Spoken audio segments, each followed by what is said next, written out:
Muy buenas tardes a todos. Estamos acá, les agradezco si me confirman, si me están escuchando. Gracias, Eric. Ok, Edgar, gracias. Sí, no he podido abrir el video el día de hoy porque pareciera que no está tan bueno el ancho de banda hoy y no nos está dejando hacer video, pero no importa. El video me refiero a la cámara acá de mi portátil. Bueno, muy bien, no hay ningún problema. Vamos a iniciar. Muchas gracias, Giovanni. Muchas gracias, Edgar. Muchas gracias, Eric. Un saludo muy cordial para todos. Vamos a iniciar hoy con la penúltima clase del curso y vamos a hablar de aprendizaje no supervisado o modelos predictivos. Perdón, aprendizaje supervisado, más bien al revés. Vamos a estudiar hoy una nueva, digamos, tal vez la parte más importante de todo lo que tiene que ver con minería de datos, que son lo que se conoce como modelos predictivos. Porque en efecto, si uno puede predecir el futuro, eso tiene un valor incalculable. Vamos a estudiar hoy de qué se trata un modelo predictivo, cómo se mide la calidad de un modelo predictivo y vamos a estudiar un caso particular que es el modelo de los K vecinos más cercanos, que es el más simple de todos. Yo siempre lo escojo no necesariamente por ser el mejor, sino porque el que permite explicar mejor la idea de los métodos predictivos. Por supuesto, se requeriría de 1 o 2 cursos para estudiar modelos predictivos, que en inglés también se conocen hoy en día como analytics y también se le conoce como aprendizaje supervisado. Todo lo que habíamos visto en la clase anterior y tras anterior era aprendizaje no supervisado, porque la diferencia básicamente en el aprendizaje no supervisado es un método exploratorio, donde los modelos buscan algo no dirigido. Al contrario, hoy vamos a estudiar modelos que sí van dirigidos, sí van supervisados. Vamos claramente, digamos, en la búsqueda de algo que sabemos que es. Bueno, vamos a entrarle en materia. Ahí estamos, ya reprodujo bien. A partir de hoy y en la siguiente clase, y espero se queden motivados y después lleven los cursos que impartimos sobre modelos predictivos y analytics acá en Promidad. Vamos a tratar la tabla de datos un poquito diferente. Vamos a partir la tabla de datos en dos. Vamos a generar lo que se conoce como la tabla de aprendizaje y otra parte la vamos a dejar para tabla de testing. ¿Por qué la idea? Porque en este caso vamos a generar un modelo predictivo acá en la tabla de aprendizaje. Acá es donde el modelo va a aprender, acá es donde el modelo se va a entrenar. Vamos a generar un modelo, hoy por ejemplo un modelo de KNN. Este modelo nos vamos a dejar unos cuantos datos para evaluar la calidad del modelo. ¿De qué manera? Vamos a hacer las predicciones con el modelo que generamos acá sobre esta tabla. Pero como acá sabemos el valor de la variable a predecir, podremos comparar los resultados de la predicción con los resultados reales. Dicho sea de paso, y debía decirlo antes, en una tabla, en un modelo predictivo, también conocido como modelo de clasificación, vamos a tener también la tabla, un conjunto de variables que se llaman los predictores, que en este caso son el reembolso, el estado civil, los ingresos anuales y una variable a predecir, una variable objetivo, que es la que nos interesa, valga la redundancia, la repetición, predecir. En este caso, por ejemplo, vamos a tener una variable que es reembolso. Esto se trata de las personas que hacen fraude al fisco norteamericano. Entonces en Estados Unidos a veces se les reembolsa, se les retorna dinero a los contribuyentes, sí o no. El estado civil, soltero, casado, divorciado, estas dos variables son cualitativas. Y los ingresos anuales, que es una variable cuantitativa, $125,000, $100,000, etc. Y la variable a predecir es si hizo o no fraude. Entonces nuestra tabla total, que sería desde acá hasta acá, la vamos a partir en dos. La tabla de aprendizaje y la tabla de training. Muchas veces se deja 70% para entrenar, 30% para aprender. Otras veces se deja 80% para entrenar, 20% para aprender. Dependiendo de las cantidades de los datos, cuando se tienen muchos datos, uno podría dejar 50% para aprender, 50% para testear. ¿Ok? Esto es lo que se conoce como el enfoque Training Testing. Hay enfoques mucho más modernos que este, que es, por ejemplo, la validación cruzada o cross validation, pero bueno, no nos va a dar tiempo de estudiarlo en este curso. Ok, entonces es muy importante, la tabla de aprendizaje y la tabla de testing deben tener exactamente el mismo formato, las mismas variables predictoras y la misma variable a predecir. Ok, el objetivo final es, bueno, yo entreno el modelo, aplico una evaluación para ver qué tanto está prediciendo, por ejemplo, en este caso, estos tres individuos. Si predice bien, entonces ya tengo un modelo que podrá ser aplicado en individuos nuevos. ¿Ok? Para hacer ya la respectiva predicción. Si el modelo no es bueno, pues yo me voy a recalibrarlo.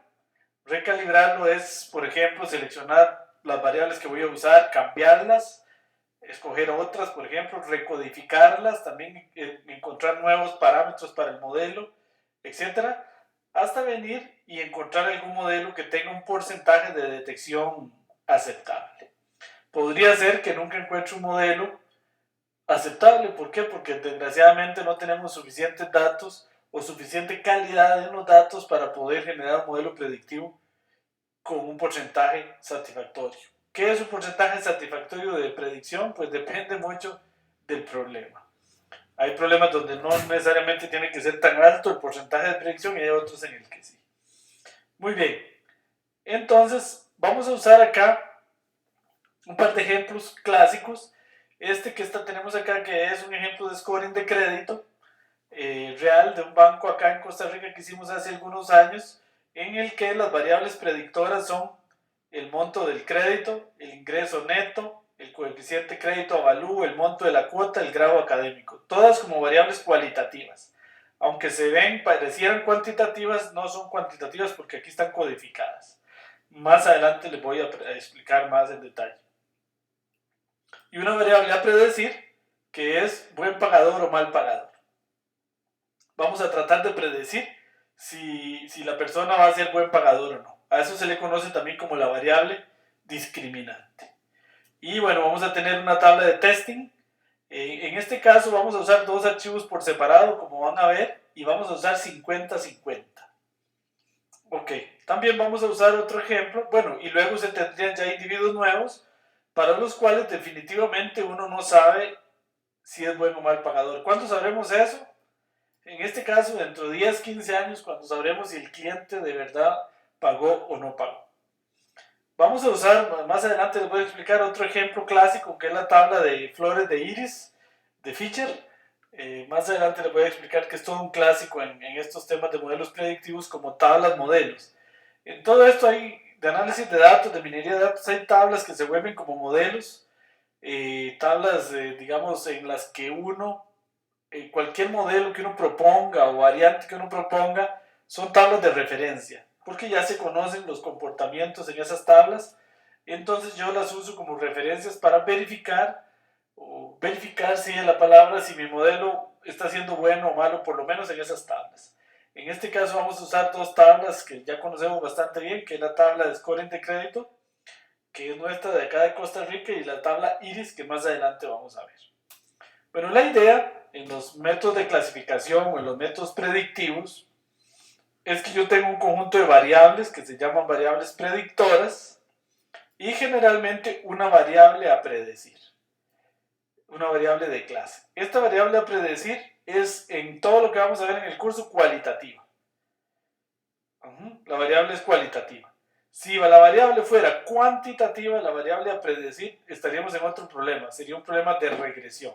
Entonces, eso es importante que lo tengan claro.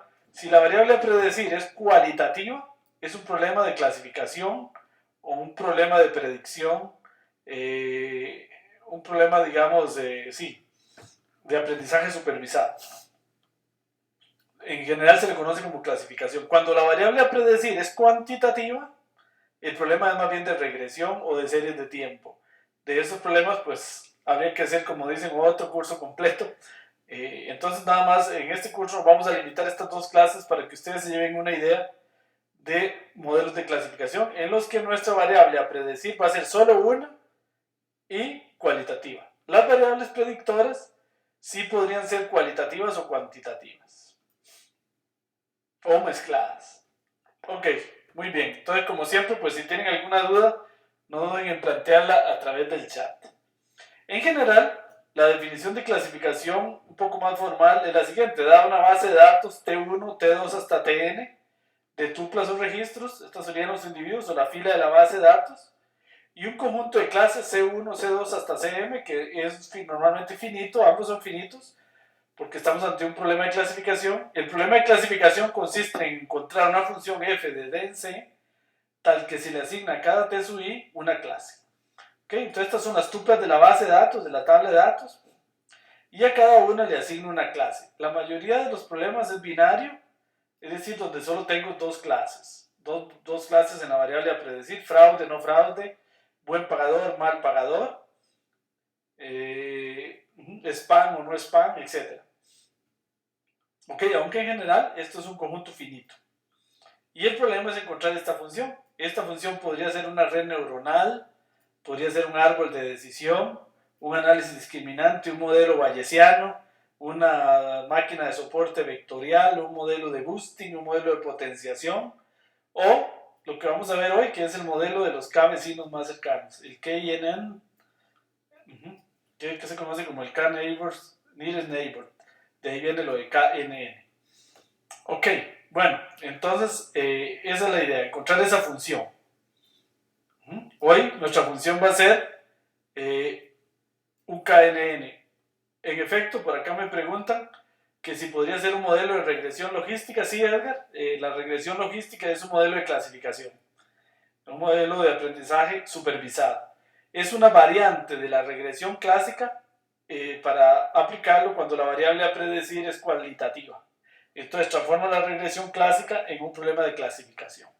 De hecho, la regresión logística es de los modelos más utilizados en esto, no porque sea el mejor, al contrario, es de los peores, tal vez no siempre, pero porque es digamos, vienen de las escuelas más viejas de la estadística, ¿verdad? Entonces, la regresión logística es muy usada.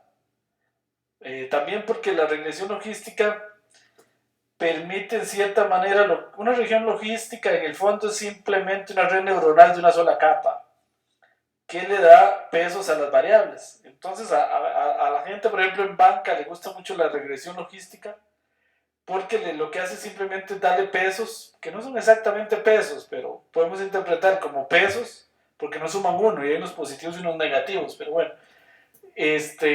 pesos a las variables predictoras. Entonces la gente le gusta porque en cierta manera dice cuál de las variables son las más importantes. Pero en general no es un modelo predictivo muy bueno, porque se basa en el fondo en eso, en darle un conjunto de pesos, que son los que se llaman los beta, a las variables predictoras. Y en el fondo es como tener una red neuronal de una sola capa. Ok, bueno, muy bien, ahí me traicionó el mouse. Bueno, entonces seguimos adelante. El método de los K vecinos más cercanos, o K-Nearest Neighbor, en inglés, de ahí viene el método KNN, se basa en una idea muy simple. Cuando yo voy a predecir un individuo nuevo, es en la idea intuitiva de dime con quién andas y te diré quién eres. Entonces, esa es la idea, dime con quién andas y te diré quién eres. Entonces supongamos que tuviéramos unos individuos con dos variables predictoras, x1 y x2 nada más, y vamos a predecir si el individuo es de la clase A, amarilla, o de la clase B, círculo morado o círculo amarillo. Entonces, supongamos que vamos a predecir este individuo nuevo, esta estrella. Y yo quiero predecir si mi estrella es un círculo amarillo o un círculo morado. Entonces yo decido cuál es el K. Por ejemplo, si yo decido que K es igual a 3, ¿ok? Que por cierto, dicho sea de paso, esto no tiene nada que ver con K-means. Si yo decido que K es igual a 3, entonces busco los tres vecinos más cercanos de la estrellita. En este caso son este y este. Y como de esos tres vecinos, dos son círculos morados, entonces yo predigo que mi estrella es un círculo amarillo. Por el contrario, si elijo K igual 6, entonces busco los 6 vecinos más cercanos. Entonces, en los 6 vecinos más cercanos, usando alguna métrica, alguna distancia, por lo general se usa la distancia euclidia, aunque no necesariamente es lo mejor, depende de los datos. Entonces, si uso k igual 6, cuento y tengo 4 amarillos y 2 morados. Entonces, en ese caso, más bien lo predigo como el círculo amarillo. De inmediato se ve que la escogencia del valor de k es fundamental, ¿verdad? Ok, la escogencia del valor de k es fundamental. Porque dependiendo de eso, puede ser que la predicción sea buena o sea mala. A veces se usa solo un vecino, a veces 2, 3. En general es mejor usar un número impar si se usa el criterio de la mayoría de votos del conteo para que no hayan empates. Otro ejemplo acá, digamos que usamos k igual 6 y vamos a usar el criterio de majority vote, o sea, la cantidad de vecinos más cercanos. Supongamos que usamos 6 y yo quiero predecir este nuevo individuo si es un pato o es un pollo o un gallo. Como estamos viendo aquí, de los 6 vecinos más cercanos son estos que tengo encerrados en este círculo. 1, 2, aquí uno chiquitico, 3, 4 son patos y 2 digamos que son gallos, digamos. Entonces, vamos a predecir que este es un pato. Ok, esa es la idea, eso sí es sencillo. Claro, aquí hay dos cosas que impactan este modelo. ¿Cuál es K? ¿Y cuál es la distancia que yo voy a usar? ¿Cuál es mi fórmula de distancia? Si es euclidiana, si es un chi cuadrado, si es una distancia de Manhattan, etc. De eso va a depender mucho los resultados. Ok, otro ejemplo. Supongamos que yo voy a predecir esta nueva instancia, esta estrellita verde, si es un triángulo amarillo o un círculo rojo. Entonces, de nuevo, ilustro, si uso k igual 1, voy a predecir que esta estrella es un triángulo amarillo. Si uso k igual 3, más bien predigo que es un círculo azul porque hay dos azules. Si uso k igual 5, entonces más bien la mayoría son amarillos, entonces predigo que es un triángulo amarillo. Si uso k igual 6, 7, 8, 9, 10, entonces tendría 4 círculos y 5 triángulos, entonces predigo como triángulo. Ok, entonces aquí les hago una pregunta. ¿Será buena idea usar k igual n? Donde n es el número de instancias o de individuos. K igual n, en este caso, por ejemplo, perdón, se me movió acá. K igual n, en este caso, por ejemplo, k igual n igual 10, porque tenemos 10 individuos o instancias de entrenamiento. 1, 2, 3, 4, 5, 6, 7, 8, 9, 10.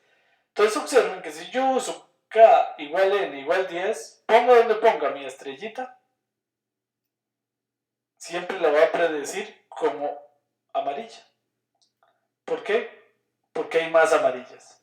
Entonces, tomar k igual n, donde n es el número de individuos, evidentemente no sirve, porque siempre asignaría a la clase mayoritaria.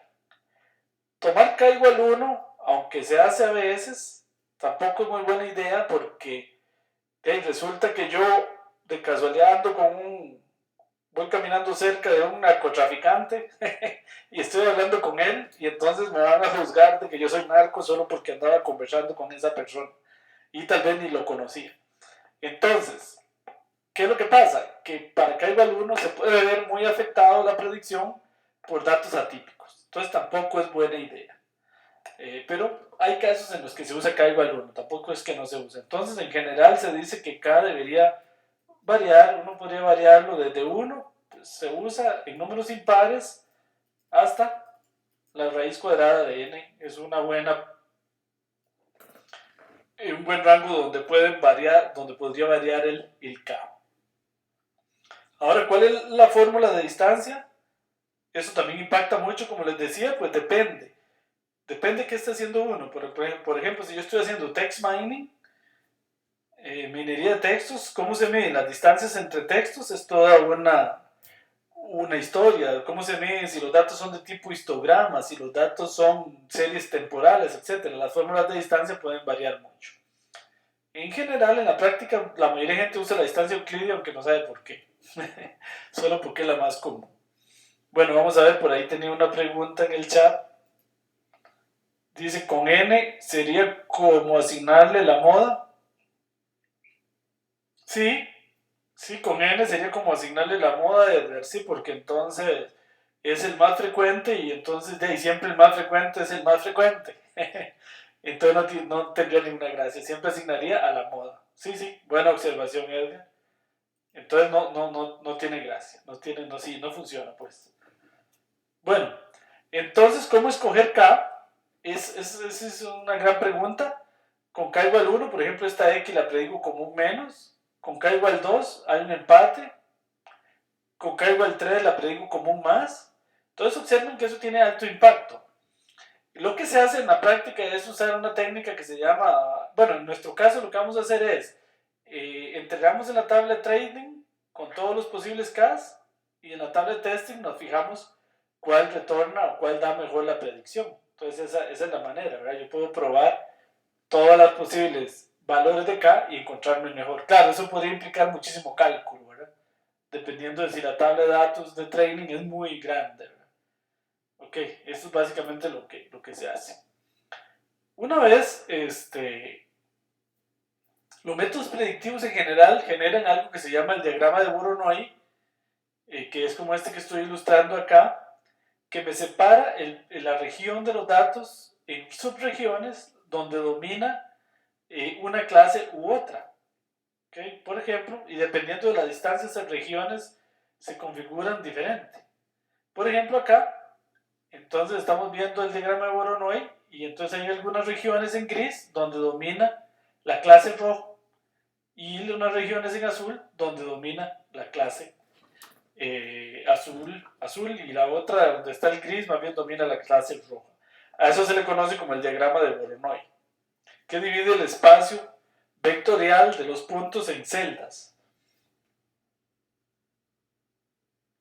¿Okay? Por ejemplo, acá tenemos un ejemplo de 200 puntos generados al azar con una distribución y estos puntos están en R2 y son de dos tipos, los rojos y los verdes, son de dos clases. Entonces,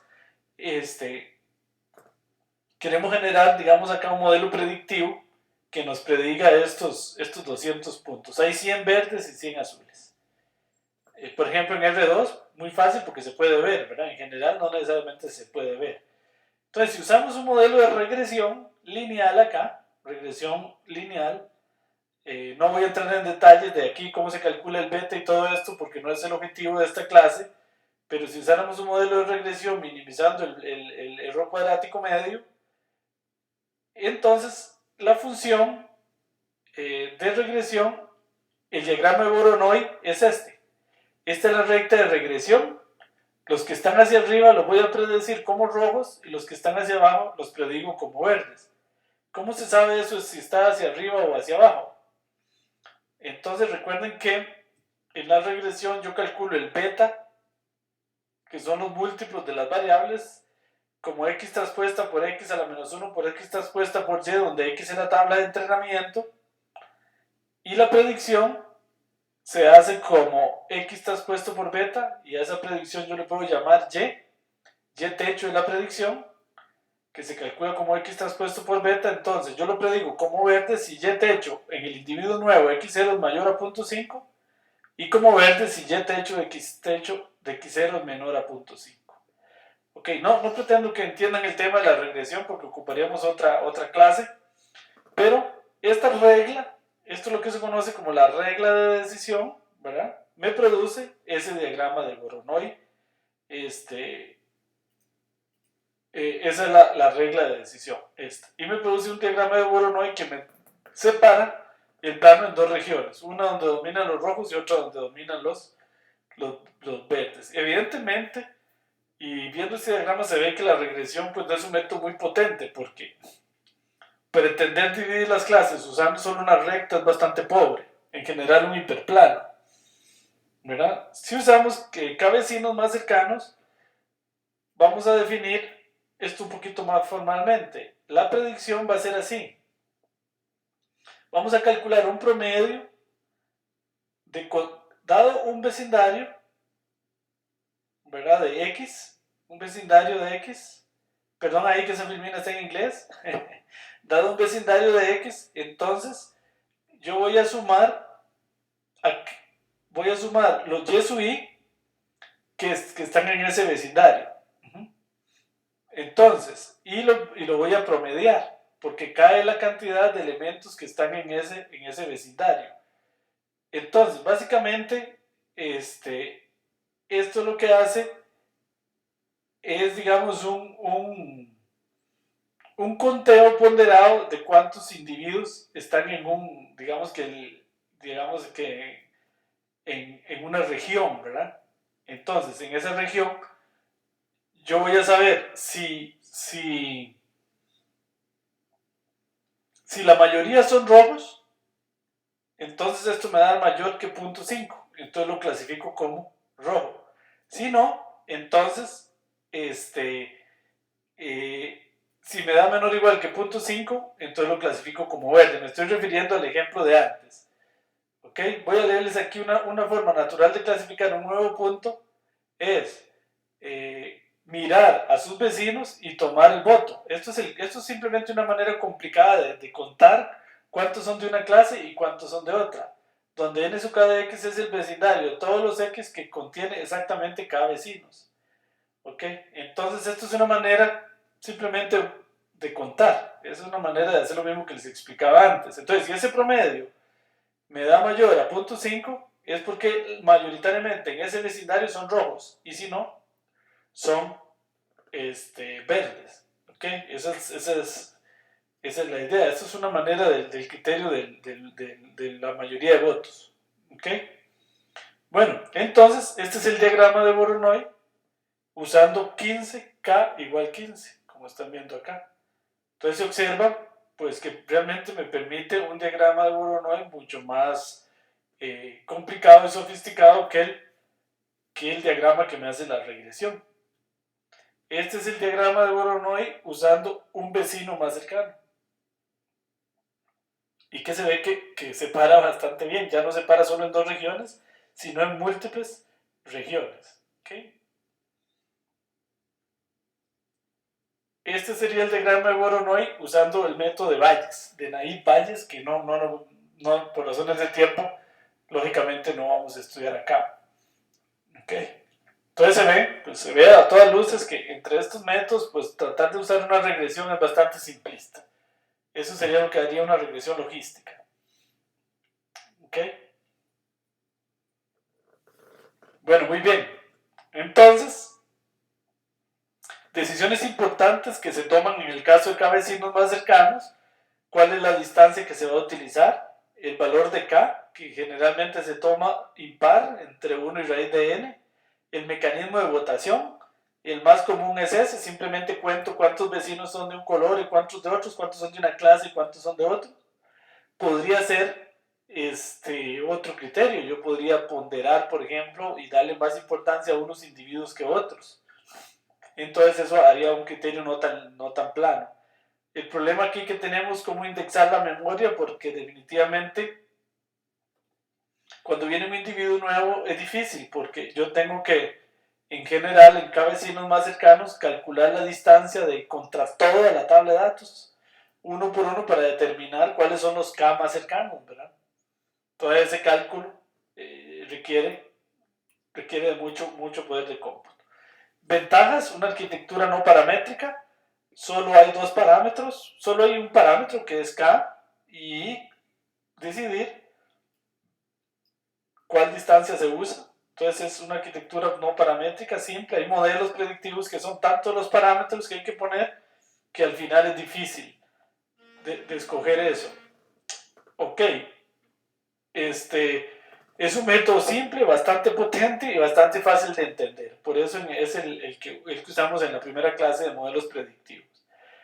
Las desventajas: memoria intensiva, y cuando se va a estimar un nuevo elemento es lento.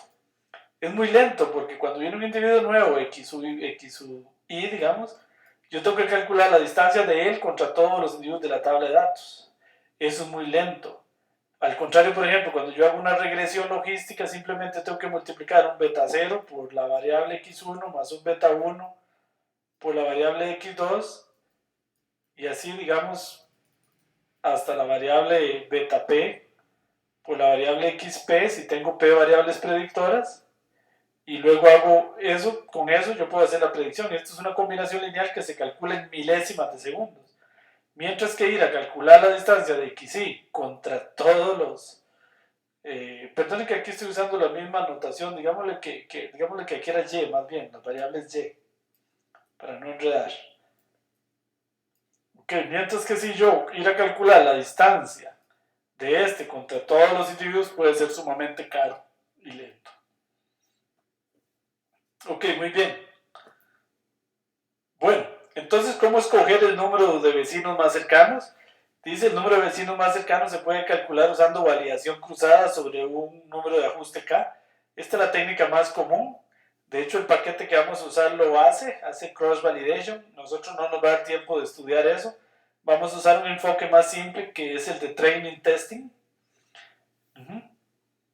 Ok, entonces, bueno, entonces K igual 1 puede ser un buen modelo, pero en la mayoría de los casos no, ¿verdad? Una buena regla es escoger K menor a la raíz cuadrada del número total de individuos. El porqué de eso es una idea, no hay una prueba matemática que diga eso, pero es una cosa que en la práctica y ha funcionado bastante bien.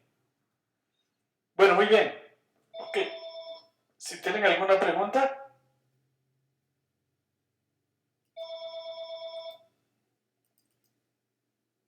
Ok, entonces vamos a ir a ver cómo se hace esto en la práctica en R. Ok, muy bien. Bueno, entonces vamos a ver cómo se aplica en R. Muy bien. Vamos a usar un ejemplo que es el de Iris. Déjenme ver acá.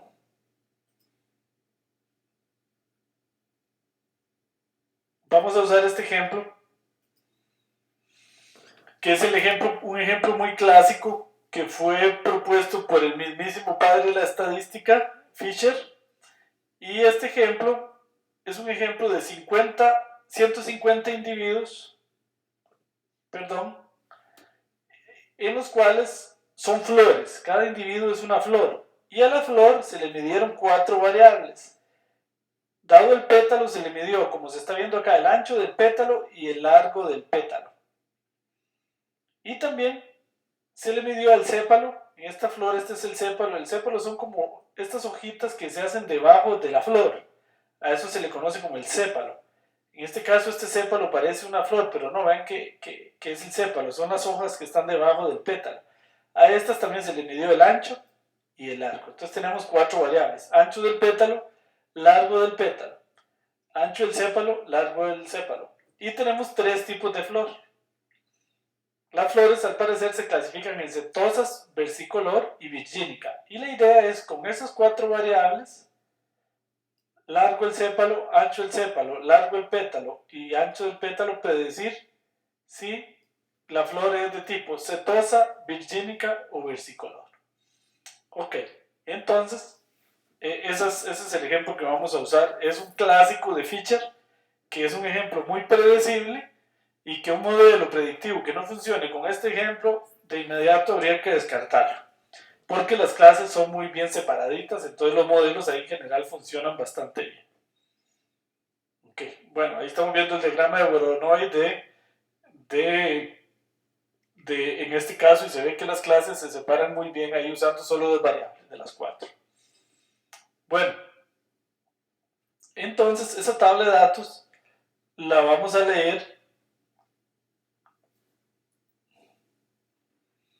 acá. De hecho, Iris viene en R. De hecho, viene, nada más yo hice otro archivo ahí como para poner en español las variables, pero si yo pongo aquí data en R, Iris, ahí está Iris. Entonces, digamos que yo le asigno a X, a datos, le asigno la tabla iris y después pregunto por datos.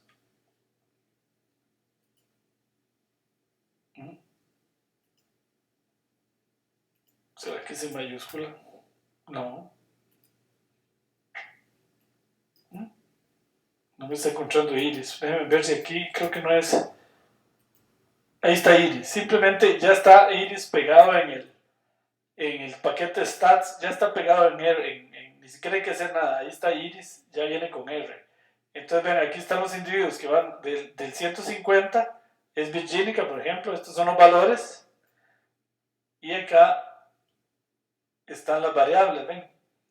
Largo el sépalo, ancho el sépalo, largo el pétalo, ancho el pétalo y vamos a predecir la especie, si es setosa, versicolor o virgínica. Son 3 tipos y hay 50 de cada uno. Las primeras 50 aquí están setosas, las otras versicolor, las otras 50 y las últimas 50 virgínicas. Ok, muy bien. En mi caso yo les estoy leyendo de un archivo que se llama iris CSV, que ustedes pueden bajar del aula virtual, solo para ponerle los nombres en español. Bueno, entonces voy a hacer, antes de hacer el estudio, un ploteo con el comando pers que ustedes habían estudiado en el curso, habíamos estudiado semanas atrás, y voy a poner el color as numeric datos $tipo más 1. Esto es para que el color sea de acuerdo al tipo de flor, y le sumo 1 para que no me salga rojo, negro, sino que me salga rojo, verde y azul. Entonces acá, ok, luego voy a cargar el paquete KKNN. Ese es el que me hace el KNN. ¿Por qué 2Ks aquí? Hay otro que se llama KK solo con una K, pero este tiene la ventaja de que ya escoge el valor óptimo de K. El otro no escoge el valor óptimo de K, aunque en este están las dos opciones. Bueno, muy bien. Entonces aquí viendo este gráfico me puede ayudar mucho a ver qué tan separables son los datos. Observen que acá, por ejemplo, este que está acá, este cuadrito que está acá sería usando la variable largo del pétalo y largo del sépalo. ¿Ven qué bien separa las tres clases? Aquí hay un poquito de confusión, pero separa bastante bien. Esta variable, este que está aquí, este es largo del pétalo contra ancho del pétalo, separa bastante bien esas dos variables. Observen que, por ejemplo, acá hay mucha confusión entre rojo y verde, entre azul y verde. O sea que el ancho del sépalo contra el largo del sépalo no confunde mucho, por ejemplo, la azul y la roja. Bueno, este gráfico se usa mucho hacerlo como para ver 2 a 2 las variables, para ver qué tanto esas variables separan. En general, eso saldría mucho más confundido, ¿verdad? Aquí la ventaja es que es muy predecible, entonces casi cualquier par de variables sería suficiente para hacer la predicción. Bueno, muy bien. Acá vamos a hacer algo que es muy importante que les quede claro porque es lo que vamos a seguir haciendo. Vean. Este comando muestra sample 1, 150, 50. Si ustedes recuerdan, esto lo que me hace es sacar 50 números al azar del 1 al 150. Entonces, si yo lo pongo acá en R, entonces, y ejecuto este comando, y le pido muestra lo que tiene 50 números al azar. ¿Okay? Son 50 números al azar entre 1 y 150. Luego me voy y la tabla de testing le digo que sea los datos. Observen que aquí en datos fue donde yo leí el archivo. Aquí están mis datos. Y entonces lo que me hace es datos, muestra acá y aquí cualquier columna. Entonces esto lo que me hace es seleccionarme en la tabla de testing las 50 filas que saqué aquí al azar, los 50 números. Vean. Entonces, si yo le pido acá de testing, datos, muestra, entonces no me funciona porque porque no tengo quién es datos, pero bueno, voy a arreglarlo aquí, datos igual iris. Ok, entonces acá, ahí están. Y entonces, si ustedes observan, t-testing es una matriz de 50 filas tomadas al azar. ¿Ven? Estos son los números de fila tomados al azar. Entonces, esto es lo que voy a usar para testing. Estas 50 filas. Luego, de igual manera, construyo la tabla de aprendizaje. Le digo datos, pero acá le paso menos muestra. Es decir, que voy a escoger exactamente las filas que no quedaron en t-testing. Es decir, me van a quedar 100 filas tomadas al azar y esas son completamente disjuntas. Es decir, los datos que están en testing no están en aprendizaje. Entonces aquí voy a entrenar mi modelo y acá lo voy a testear. Entonces está completamente al azar. Entonces, llamo una función que se llama train.knn, kknn, que pertenece al paquete kkinn. ¿Ok? Y entreno el modelo. Acá, esto es lo que se conoce en R como una fórmula, que no recuerdo si ya la habíamos visto. Esto lo que significa es que la variable a predecir va a ser tipo. En mi archivo, la variable a predecir en español yo le puse tipo. En el archivo de inglés se llamaba species.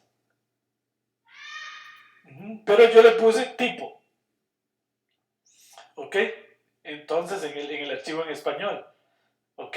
Esto significa, este rahuechancho, como dicen los estudiantes, punto, significa que esto es una fórmula y este punto significa que va a usar todas las variables de la tabla de datos excepto tipo como variables predictoras. Más adelante creo que les ilustro, bueno, y de hecho si no ahora lo voy a hacer de una vez, cómo usar solo dos variables. ¿De dónde las va a tomar? De la tabla de aprendizaje. Y K máximo que yo le voy a poner es 9. Y esto me deja un modelo predictivo de K vecino más cercano en la variable modelo. Más voy a ir a hacerlo acá. Voy a hacerlo acá.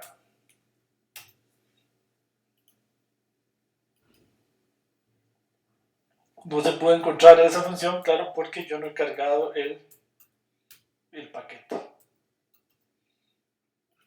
Entonces cargo la biblioteca, ahí. Ok. Y aquí corro el modelo y me dice que no está tabla de aprendizaje. Sí, porque no la he hecho. Ok, perdón ahí. Pues la tabla de aprendizaje, vamos a ir a ponerla acá. Ok, esto acá no me va a funcionar, me va a decir que quién es tipo. Ven, me va a decir quién es tipo. ¿Por qué? Porque en el archivo de inglés la variable a predecir, como vimos, no se llama tipo, sino se llama species. Entonces esa es la variable que voy a predecir, que se llama species. Ahora sí, ven, ya me generó el modelo y el modelo me dice que el K óptimo fue 9. Yo le puedo poner aquí 20 y vamos a decir cuál me dice que es el K óptimo. 11, ven, encontró otro K.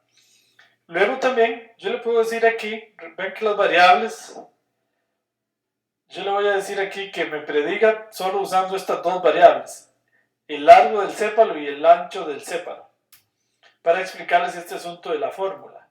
Entonces yo puedo quitar este punto y le pongo que me use estas dos variables y le pongo en el medio un más. Este más no quiere decir que las estoy sumando, lo único que quiere decir es que estoy usando estas dos variables para predecir en lugar de todas. ¿Ok? Ok, ahí usé, ven, y aquí cambió completamente, dice que K es igual a 1. ¿Ok? Entonces esto es que use estas dos variables como más. Si le pongo un punto, significa que va a usar las 4 variables que tiene la tabla de datos, en este caso, como variables predictoras. Que no sé si tienen alguna duda ahí, eso es muy importante. Y entonces aquí me genera el modelo. ¿Ok? Bueno, no hay dudas. Acá, en lo que dice acá, me escogió k igual 4. Bueno, ahora hay una función en R que se llama predict, que es completamente polimórfica, en el sentido de que van a ver más adelante que siempre para predecir se usa la función predict, no importa si estoy usando una red neuronal, un árbol de decisión, un KNN o lo que sea. Ella entiende, y aquí le paso el modelo. ¿Cuál modelo? El que acabo de generar en este caso con KNN. Entonces vamos a hacer las predicciones. Y le paso la tabla de testing menos la columna 5. ¿Por qué menos la columna 5? Porque lógicamente yo no quiero autoengañarme, ¿verdad?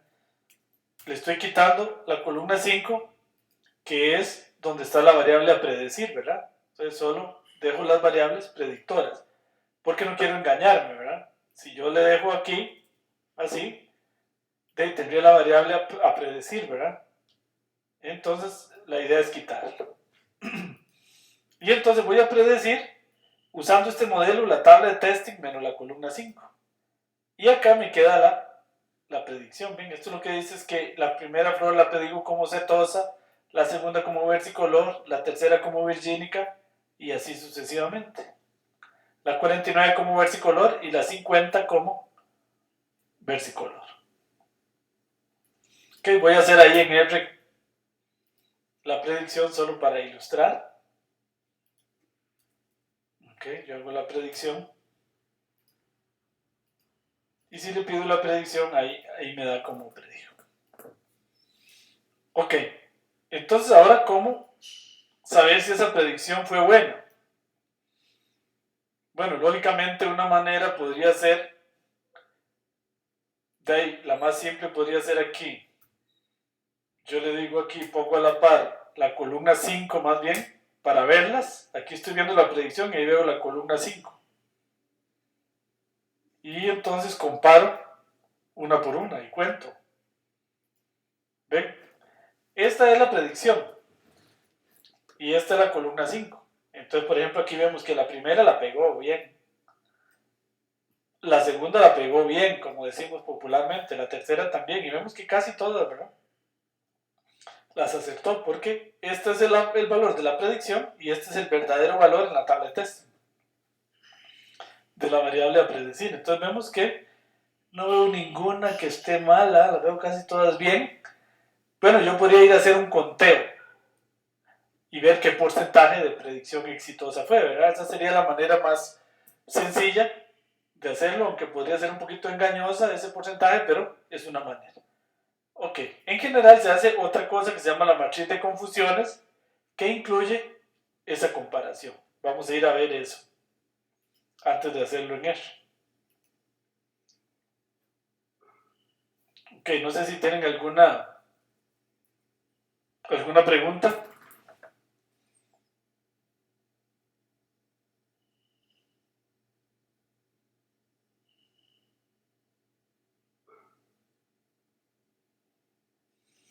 Ok, muy bien. Entonces, vamos a ver cómo evaluar la calidad de un modelo predictivo. Ok, entonces, en general, se usa algo que se llama la matriz de confusión o la matriz de confusiones. También se le conoce como la matriz de error. La matriz de confusión dice contiene información acerca de las predicciones realizadas por el método o sistema clasificatorio. La idea es la siguiente. Vean. Esta es la matriz de confusión cuando solo hay dos clases, cuando la variable a predecir tiene dos categorías. 0, 1, fraude, no fraude. En general vamos a decirle negativo o positivo. La cosa es que la variable a predecir tiene solo dos clases. Entonces acá, en este primer A acá, vamos a poner la cantidad de elementos que se predijeron como negativos y son negativos. En este D vamos a poner aquellos elementos que el modelo predijo como positivos y son positivos. En este B están los que se llaman falsos positivos, porque el modelo los predijo como positivos, pero eran negativos. Son los falsos positivos. Acá estarían los falsos negativos, porque el modelo los predijo como negativos, pero en realidad eran positivos. Entonces observen que lo importante es que esta diagonal sea grande. Lo ideal sería que aquí tuviéramos, por ejemplo, 20, 30, 0, 0 sería una matriz de confusión perfecta, porque no confundió nada. ¿Ok? En tanto la diagonal, perdón, en tanto esta diagonal sea grande, entre más grande, mejor el modelo predictivo. Ok, eso para dos clases. Eso es para dos, cuando hay dos clases. Se puede generalizar a P, digamos, o alfa clases, alfa categorías. Por ejemplo, acá, supongamos que estamos prediciendo si un modelo de scoring crediticio fue bueno. Entonces mi modelo me predijo 800 personas como buen pagador, perdón, como mal pagador, y eran mal pagador. Me predijo 1500 como buen pagador y eran buen pagador. Ok, ahí estamos bien. Pero me predijo estos 200 mal. Estos me dijo que eran buenos pagadores cuando en realidad eran malos pagadores. Y estos 500 también me los predijo mal, ¿verdad? Estos están mal. Me predijo estos 500 como malos pagadores cuando en realidad eran buenos pagadores. Entonces aquí se pueden calcular muchos porcentajes que me dan información. Digamos, de los malos pagadores, de las 800, de los malos pagadores, tuve un 80% de éxito. ¿Por qué? Porque predije 800 bien y 200 mal, o sea, predije 800 de 1000. Entonces tengo un 80% de éxito en la clase mal pagador. En la clase buen pagador predije bien 1500 de 2000. Entonces estoy teniendo un éxito de 75%. En la clase buen pagador. Y el éxito total del modelo predictivo es 2300 dividido entre 3000. ¿Por qué? 2300 sería la sumatoria de esta diagonal. Esto me da 2300. Y 3000 es la suma total de la matriz. ¿Okay? Entonces, el porcentaje de éxito fue 2300 entre 3000, un 76% de éxito global, un 75% de éxitos en el buen pagador y un 80% de éxito en el mal pagador. Hay mucha gente que engaña, incluso yo lo he visto en banca, y dan solo este resultado, solo el porcentaje global. Pero el porcentaje global es engañoso. Dice, cuidado porque este podría ser engañoso. Yo debo analizar como mínimo la calidad de la predicción en cada una de las clases. Veamos por qué. Ok, bueno, aquí hay algunas definiciones. Esto se llama la precisión del modelo A más D dividido entre A más B más C más D. Esto se le llama la precisión. Pero mucho cuidado con usar solo la precisión, porque la precisión suele y puede ser engañosa, sobre todo si se tiene lo que se conoce como un problema desbalanceado. Un problema desbalanceado es cuando una de las clases es muy grande y las demás son muy pequeñas. Vean este ejemplo. Ejemplo típico. Estamos tratando de predecir si una transacción en tarjeta de crédito es fraude o no es fraude. Típicamente en el problema de fraudes es un problema súper desbalanceado, porque por suerte hay muy poquitos fraudes. La mayoría de las transacciones no son fraude. Entonces es difícil. Esos problemas desbalanceados son los más difíciles. ¿Ok? Entonces, observen que la precisión global del modelo es 98%, casi 99%. Podría sonar muy bien. ¿Por qué? Porque la precisión global es 989 dividido entre 989 más 8 más 3. ¿Ok? Es decir, sería 989 dividido entre ¿entre cuántos tenemos aquí? Entre 900 99, ¿verdad?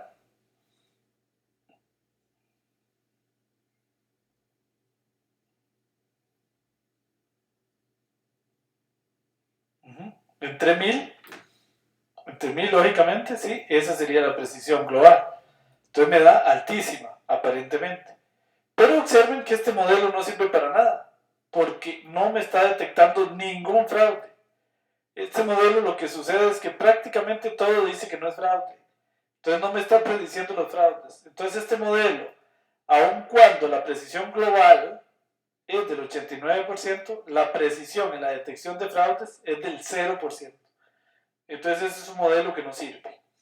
Entonces por eso les digo que uno debe calcular la precisión global, pero como mínimo debe calcular la precisión en cada una de las clases. Ok, vamos a ver que aquí en el chat tengo alguna pregunta. Ok, sí. Tantos años en la universidad decía mi papá y no sabe sumar este carajo. Como 20 años estudiando matemática y no sabe sumar. Bueno, ok, entonces la predicción, aun cuando podría ser aparentemente muy buena, porque globalmente el porcentaje de éxito es altísimo, 99%. El porcentaje de éxito en la clase de fraude, que es precisamente la clase que interesa, es nulo. Entonces es un modelo que no sirve. Bueno, hay varios índices que se miden acá, la precisión positiva, que es D entre C más D, es decir, qué tanto éxito tiene en los positivos. Esto se le dice precisión positiva. Si fuera aquí fraude y no fraude, la precisión en el fraude y la precisión en el no fraude, etc. La precisión negativa es A entre A más D, entre A más B. Entonces, ¿qué tan exitoso es en los negativos? Uno debería hacer por lo menos la precisión global o la precisión positiva y la precisión negativa, o la precisión por clase. Están los falsos positivos, que por ejemplo en fraude es muy importante, que es B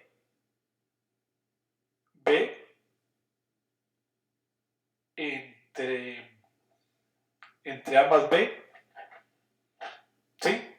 Los falsos positivos, el porcentaje de falsos positivos, el porcentaje de falsos negativos, C entre C más D.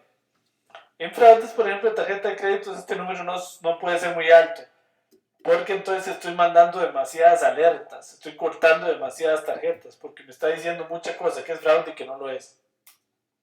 La asertividad negativa, D entre B más D, la asertividad negativa A entre A más C, y son índices importantes. Bueno, la matriz de confusión para más de dos clases. Entonces la matriz de confusión en general se calcula para S clases. Digamos acá, por ejemplo, que vamos a predecir si alguien es alajuelense, herediano o limonense. Y entonces este es mi modelo predictivo. Mi modelo predictivo me está prediciendo 5 alajuelenses de 8 bien. Entonces estás teniendo un éxito de 5 dividido entre 8 en los alajuelenses. Es decir, de un 62% en los alajuelenses. Más o menos bien. Estos son falsos heredianos, le podemos decir, porque los predice como heredianos cuando en realidad son alajuelenses. El modelo en los heredianos predice 3 bien, 2 falsos alajuelenses y 2 falsos limonenses. El modelo para predecir heredianos es pésimo, porque sería como lanzar la moneda, 50% de éxito en los heredianos.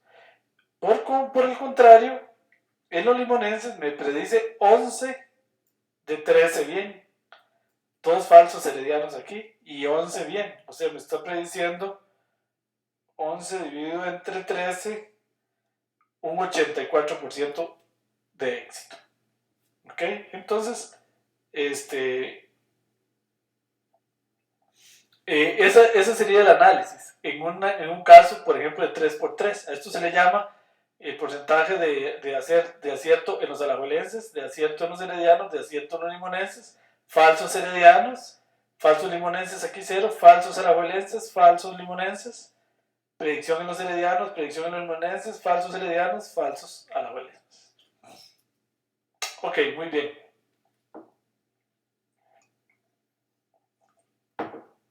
Entonces, Vamos a ir a ver ahora en el ejemplo de Iris nuevamente cómo se hace en R para calcular la matriz de confusiones. Resulta que en R es muy fácil. Hay un comando que ya trae R que se llama table, que me calcula la matriz de confusiones. A table yo le paso la tabla de testing, la columna en donde está la variable a predecir, en este caso la columna 5, y la predicción que me hizo el modelo. Y esto me hace la matriz de confusión. Entonces observen que en este caso solo falló acá, tenemos una falsa versicolor y una falsa virgínica. Yo creo que en el modelo que yo hice en R directamente dio diferente. ¿Ok? ¿Por qué dio diferente?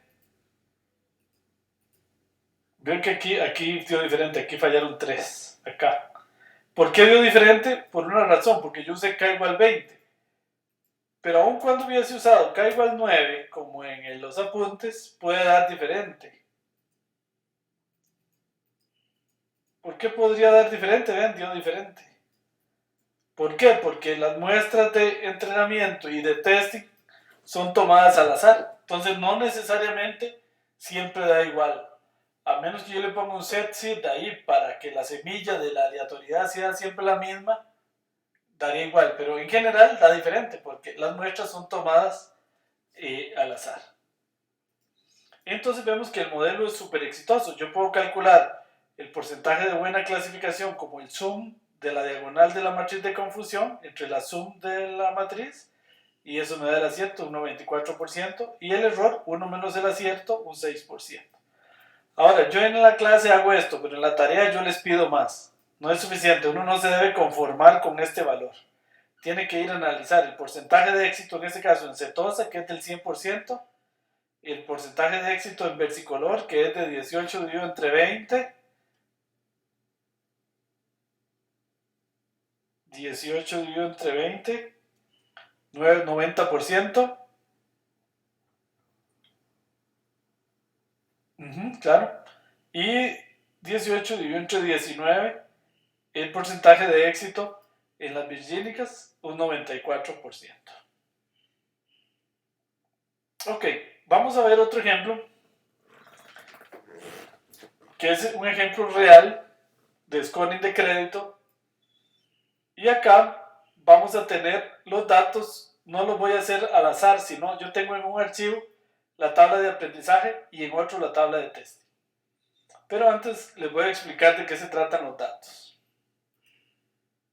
Bien, entonces voy a tener un archivo que se llama muestra de aprendizaje y crédito de 2500, ahí está la tabla de aprendizaje, y otro que se va a llamar muestra test crédito 2500 CSV, que ahí es donde está la tabla de testing. Estos datos en realidad no son cuantitativos, son cualitativos. Vean que las variables se categorizaron todas. Por ejemplo, el monto de crédito, 1 quiere decir muy bajo, 2 bajo, 3 medio y 4 alto.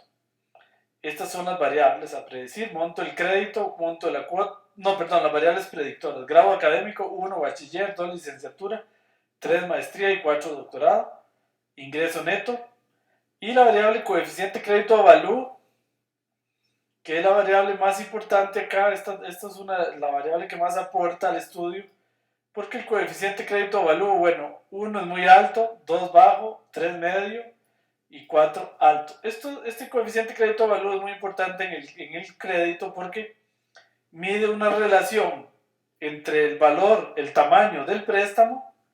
Digamos que yo estoy pidiendo $10,000 para comprarme un carro que vale $40,000. Entonces ahí el coeficiente crédito avalúo, no recuerdo si era bajo o alto. La cosa es que digamos que el coeficiente crédito avalúo es muy bajo. No, es que no recuerdo cuál significaba cuál, pero digamos, cuando yo pido, por ejemplo, $10,000 y el carro que yo compré vale $40,000, normalmente yo pago el préstamo. ¿Por qué? Porque si me quitan el carro pierdo mucha plata, ¿verdad? perdería $30,000. Yo solo debo $10,000. En ese caso, el coeficiente crédito-avalúo, si mal no recuerdo, es alto. Entonces, en este caso, yo sí pago. Pero cuando es bajo, es cuando pasan cosas como las que pasaron en Estados Unidos, que incluso se invirtieron. Yo debo $52,000 y mi propiedad vale $50,000. Entonces, incluso se hizo negativo el coeficiente crédito-avalúo. Entonces, lógicamente, mejor no paga la persona, porque ya debe más de lo que vale la propiedad. Bueno, esas son las variables de este ejemplo. Son datos reales. Bueno, ahí está el paquete KNN, que es el que estamos usando. Entonces, bueno, vean. Acá estoy en una Mac. Por eso esto acá, no se confundan, esto es de Mac. En Windows ponen C, como siempre. Leo mis variables con el read CSV en este caso. Y hay algo muy importante que uno debería hacer siempre. Es el STR de tabla de aprendizaje. Aquí me doy cuenta que hay un error grave. Y es que R me está tomando todas las variables como cuantitativas. Claro, él se encuentra números. Entonces dice, estas variables son enteros. ¿Ok? Pero esos enteros no son enteros, son códigos. Entonces yo debo corregir eso porque si no mi modelo predictivo no va a ser tan bueno como yo quiero. En este caso no afecta tanto, pero en árboles de decisión otros modelos podrían afectar muchísimo. Entonces yo tengo que hacer esta corrección. De aprendizaje, dólar, monto crédito, as.factor, aprendizaje, dólar, monto crédito. O sea, estoy convirtiendo mis variables en variables cualitativas. Excepto la última, que sí me la leyó bien, como con dos niveles sí y no. Ok, entonces ahí está la conversión de todas las variables. Ahora le doy un STR y me doy cuenta que las variables ahora sí están bien leídas, todas con 4 niveles, excepto coeficiente crédito avalúo, que más bien tiene 12 niveles, es como está codificada en el archivo.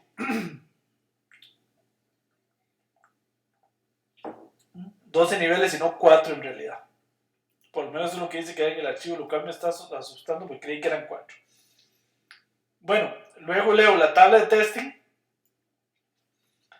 Igual, le doy el STR testing, igual quedó mal leído. Tengo que convertirlo también, esto es muy importante porque si dejo una como factores y otra como numéricas, no va a servir. Las dos, si estas son cualitativas, en la tabla de testing también deben ser cualitativas.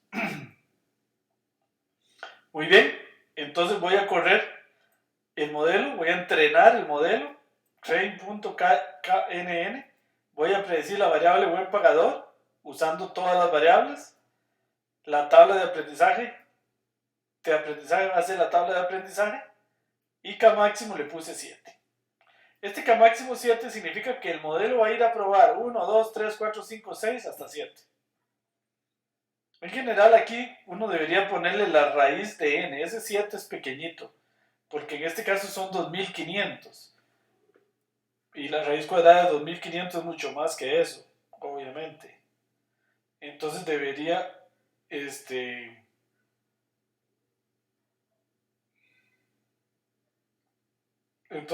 poner el número más alto ahí. Claro que entre más alto más va a durar.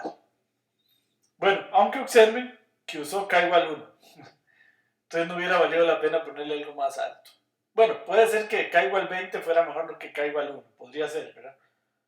Pero pareciera que K igual 1 es lo que le está sirviendo acá mejor. Luego, hago la predicción, le paso el modelo y le tablo la tabla de testing menos la columna 6. ¿Por qué menos la columna 6 en este caso? Porque en este caso la variable a predecir está en la columna 6. ¿Ok? Muy bien. Hago mi matriz de confusión con el comando table. Ahora le paso la tabla de testing, columna 6 más bien, y le paso la predicción. Y observo que aparentemente el modelo es bastante bueno, 93% el acierto y 6% el error. Pero vamos a analizar cómo está prediciendo el no. El no va a pagar, me está prediciendo 228 de 345. Entonces 228 dividido entre 345, 66% de éxito en el no, lo cual es relativamente bueno, porque en este es un problema desbalanceado, en donde, como ustedes pueden observar, del no solo hay 345, de como 2500 que tiene aproximadamente, sí, de 2500 exactamente que tiene la tabla de testing. Entonces son 345 dividido entre 2500, apenas hay el 1, el 13% de no pagadores, son relativamente pocos. ¿Ok? El éxito en el sí es bastante bueno. Y en el no es relativamente bueno. ¿Cuánto se puede considerar que no sirve? Si aquí me pone mitad y mitad, es como tirar la moneda, entonces sería igual que tirar la moneda, no sirve de nada. En el tanto sea un poquito más grande este número que este, por ejemplo, entonces el modelo algo está haciendo. Ok, bueno, muy bien. Muy bien, no sé si tienen alguna pregunta o comentario hasta ahí.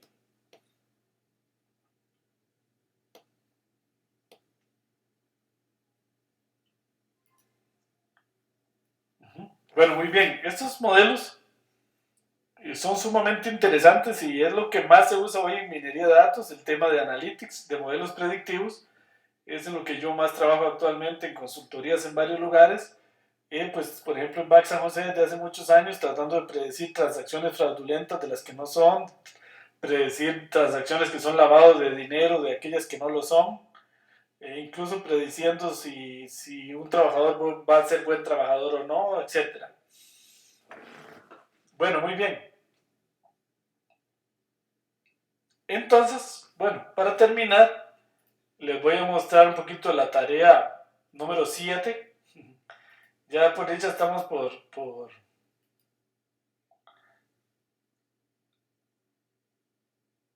esta la tengo aquí, perdón, no sé qué es. Por dicha ya solo nos falta una tarea. Bueno, dos, esta y la 8.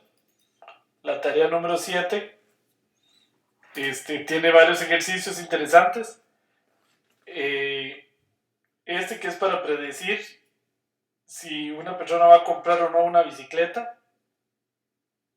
Dice use 2/3 de los datos para training y 1/3 para testing. Luego esta para predecir si una prueba de admisión, el GPA y el GMAT, si son realmente buenas predictoras de si un estudiante va a tener éxito o no. Luego un scoring de crédito, pero un poco más complicado, que es un scoring de crédito de Francia, que tiene mucho más variables. Y vamos a predecir la variable impago. Ahí están explicadas las variables una por una.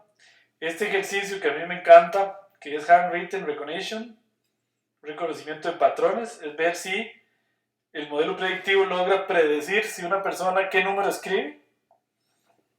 ¿Okay? Este es un ejercicio sumamente interesante. Y aquí viene una parte un poquito complicada. Pónganle mucha atención a este ejercicio porque es complicado. El último es pesado. ¿Okay? Entonces ese es el ejercicio más durillo.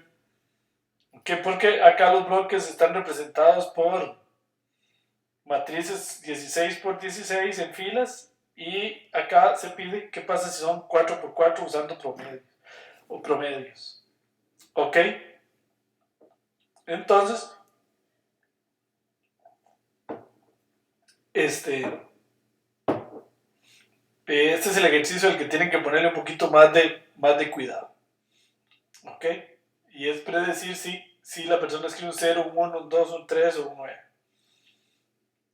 Que este es un ejercicio muy interesante que a mí me gusta muchísimo. Es una tabla de datos bastante grande, relativamente grande. Bueno, esos son los 4 ejercicios para la próxima semana. Entonces, les ruego, pues, sobre todo, analizar muy bien este último. ¿Qué es lo que quiere decir? Piensen muy bien cómo están acomodados los datos, porque los números están acomodados por filas, los píxeles. ¿Okay? Entonces, esto no es tan fácil. Entonces, ahí se los dejo en el foro. Cualquier cosa, pues nos preguntan a Carlos y a mí, porque es el ejercicio un poquito más difícil. ¿Qué pasa acá, por ejemplo, si solo predigo los 3, los 5 y los 8, que son números que tienden a confundir un poco más? A ver qué pasa, etcétera. Bueno, muy bien, esa sería la tarea número 7. No sé si tienen alguna pregunta o comentario.